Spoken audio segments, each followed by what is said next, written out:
ုရားဘာသာဖြစ်ရင်အ ਨੇ ဆုံးအဲ့ဒီကံကံဤကျိုးယုံကြည်လက်ခံတဲ့ပုဂ္ဂိုလ်ဖြစ်ကံကံဤကျိုးယုံကြည်လက်ခံတဲ့ပုဂ္ဂိုလ်မှ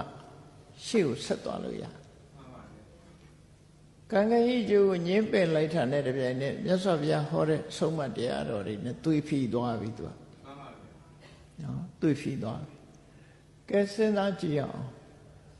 ကံကံဤအကျိုးကိုလက်ခံသူနဲ့လက်မခံသူဒီနှစ်ယောက်ပဲကြည့်လက်ခံသူကဘယ်လိုစဉ်းစားလက်မခံသူကဘယ်လိုစဉ်းစားမလဲလက်မခံသူစဉ်းစားပုံလေးကိုကြည့်ကိုယ့်ဟာကိုယ်လည်းစဉ်းစားကြည့်ပေါ့ကံကံဤအကျိုးလက်မခံဘူးဆိုရင်ဘယ်လိုလုပ်မလဲအေးကောင်းတာလုပ်လဲကောင်းကျိုးမရပါဘူးမကောင်းတာလုပ်လဲမကောင်းတဲ့ကျိုးမရပါဘူးဒါတွေကအပို့ပဲကိုလှုပ်ချင်တာလုပ်မယ်ဆိုတဲ့လူတယောက်ဟာကိုလှုပ်ချင်တာလို့ဆိုကြတယ်ကောင်းတာလှုပ်ချင်တာနည်းတယ်မကောင်းတာလှုပ်ချင်တာများအဲ့ဒီပုဂ္ဂိုလ်ရဲ့ဘဝကိုကြည့်လိုက်မယ်ဆိုရင်အကောင်းဘက်သွားမလားအဆိုးဘက်သွားမလားအေးကံကံဤကျိုးလက်မခံဘူးဆိုကြတယ်အဆိုးဘက်ရောက်သွားပြီသူလမ်းကြောင်းပေါ်ရောက်ဖို့မရှိတော့ဘူးသူကလက်မခံတာကောင်းတာလုပ်ဖို့မစဉ်းစားတော့အေးကံကံဤကျိုးယုံကြည်လက်ခံတဲ့ကမ္မတက္ကတသမ္မာဒိဋ္ဌိဉာဏ်ရှိတဲ့ပုဂ္ဂိုလ်ကြတော့စဉ်းစားတယ်မကောင်းတာလုပ်ရင်ဆင်းရဲဒုက္ခရလိမ့်မယ်ကောင်းတာလုပ်မှကောင်းကျိုးချမ်းသာရတယ်လို့ဘုရားကဟောထားတယ်အေးကောင်းကျိုးဆိုးပြစ်စွာရှိတယ်ငါကဆင်းရဲဒုက္ခကိုကြောက်တယ်ကောင်းကျိုးချမ်းသာရခြင်းနဲ့ဆိုဆင်းရဲဒုက္ခကိုရစေတတ်တဲ့အကုသိုလ်တွေကိုရှောင်ပြီးတော့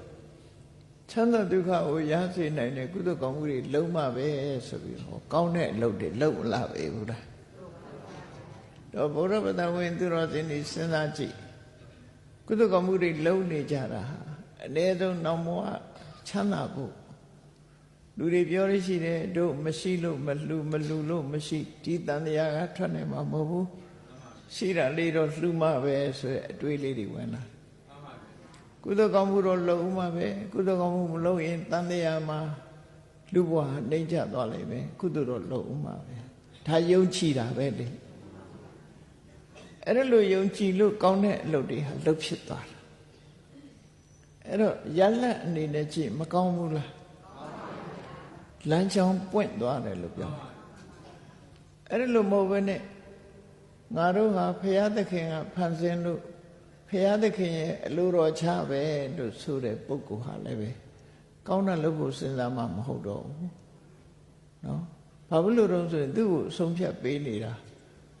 ကိုလုပ်တဲ့အလုပ်ကဆုံးဖြတ်ပေးတာမဟုတ်ဘဲနဲ့ဘုရားသခင်ကအဆုံးဖြတ်ပေးတာဘုရားသခင်ကိုပဲထိုင်ရှိခိုးနေဖို့ဆုတောင်းနေဖို့ blessing ပေးပါလို့ဒါပဲရှိတော့မှာပေါ့နော်ကိုယ်တိုင်လှုပ်တဲ့လှုပ်ထိုက်တာကိုမလှုပ်ကြတော့အဲ့တော့ဒါကြောင့်မို့လို့ဘုရားဘာသာဖြစ်ဖို့ရာကံကံဤကျိုးလက်ခံသိမြင်တဲ့ကမ္မတက္ကတာသမ္မာဒိဋ္ဌိဉာဏ်ရှိရမယ်လို့ပြောအဲ့ဒါမရှိရင်လူတော်လူကောင်းကိုမဖြစ်နိုင်ဘူးနော်